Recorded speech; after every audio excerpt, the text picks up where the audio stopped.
শীতের টাইমে কিন্তু আলু ফুলকপি দিয়ে রুই মাছ খাওয়ার মানে চার্মই কিন্তু আলাদা। ওরকম একটা পাতলা ঝোল হলে কিন্তু খাওয়া হয়ে যায়। আজকে সেরকমই একটা রেসিপি আপনাদের সাথে শেয়ার করছি, কিন্তু কোন রকম জিরে ধনের গুঁড়ো ব্যবহার করিনি। কি মশলা দিয়ে করলাম চলুন তাহলে দেখতে থাকি। 4 পিস রুই মাছ নিয়েছি, একটু নুন ছড়িয়ে দিচ্ছি, হলুদ ছড়িয়ে দিচ্ছি। আলুকে এরকম লম্বা লম্বা করে কেটে নিয়েছি, আর ফুলকপি এরকম ডুমো ডুমো করে কেটে নিয়েছি। এই শীতে কিন্তু আলু ফুলকপি দিয়ে রুই মাছ দারুণ লাগে কিন্তু খেতে, কিন্তু আজকে আমি মশলার ব্যবহারটা একটু অন্যরকম ভাবে করছি। সরষের তেল দিচ্ছি, মাছগুলো ছেড়ে দিচ্ছি, মাছগুলো উল্টে দিচ্ছি, লাল করে ভেজে নিলাম, তুলে নিচ্ছি। ওই তেলে আলুটা ছেড়ে দিচ্ছি। প্রথমে আলুটাকে একটু ভেজে নিচ্ছি, মিনিট খানেক একটু নাড়াচাড়া করে নিলাম। এবার ফুলকপিটাও দিয়ে দিচ্ছি, নুন ছড়িয়ে দিলাম, হলুদ ছড়িয়ে দিলাম। নুন হলুদ দিয়ে আলু ফুলকপিটাকে ভেজে নিচ্ছি। আর ফুলকপি যদি ভালো করে ভাজা না হয় তাহলে কিন্তু খেতে ভালো লাগে না।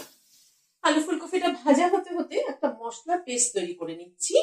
এখানে 2টো টমেটো ডুমো করে কেটে নিয়েছি, দিয়ে দিলাম। 2টো কাঁচা লঙ্কা ভেঙে দিয়ে দিলাম। একটা আদার টুকরোকে ছোট ছোট করে কেটে নিয়েছি, দিয়ে দিলাম। 10-12টা কিশমিশ একটু গরম জলে ভিজিয়ে সেটা দিয়ে দিলাম। আজকে কিন্তু আমি কোনো জিরের গুঁড়ো ধনের গুঁড়ো ব্যবহার করব না, এই পেস্টটা দিয়ে মাছের ঝোলটা করব। আলু ফুলকপিটাকে ভালো করে লাল করে ভেজে নিলাম, তুলে নিচ্ছি। সরষের তেল দিচ্ছি, 1/2 চামচ সাদা জিরে ফোড়নে দিলাম, আর একটা তেজপাতা দিলাম। ফোড়নটাকে একটু ক্র্যাক করিয়ে নিচ্ছি। গ্যাসের ফ্লেমটাকে কম রেখে যদি ফোড়নটাকে ধীরে ধীরে ক্র্যাক করানো হয় তাহলে কিন্তু গন্ধটা খুব সুন্দর হয়। এবার এই পেস্টটা, মশলার পেস্টটা দিয়ে দিচ্ছি, একটু জল দিচ্ছি, ধুয়ে দিয়ে দিলাম। ধীরে ধীরে কষিয়ে নেব, গ্যাসের ফ্লেমটাকে মিডিয়ামে রেখে। অল্প একটু হলুদ গুঁড়ো দিয়ে দিলাম, নুন দিয়ে দিলাম, 1/2 চামচ কাশ্মীরি রেড চিলি পাউডার দিলাম। সবকিছুকে একসাথে কষিয়ে নিচ্ছি। প্রায় 2-3 মিনিট সময় ধরে মশলাটাকে কষিয়ে নিচ্ছি। আর একটু কষানো হবে, মশলা যত ভালো কষানো হবে তরকারির টেস্ট কিন্তু তত ভালো হবে। আরো প্রায় মিনিট 2 সময় ধরে মশলাটাকে কষিয়ে নিলাম। জল দিয়ে দিচ্ছি, গরম জল দিচ্ছি। এই আলু ফুলকপি দিয়ে রুই মাছ কিন্তু পাতলা ঝোলে কিন্তু খেতে ভালো লাগে। ফুলকপি আলুটা দিয়ে দিলাম, মাছটাও দিয়ে দিলাম। আর একটু জল লাগবে কারণ ঝোলটা ফুটবে তো।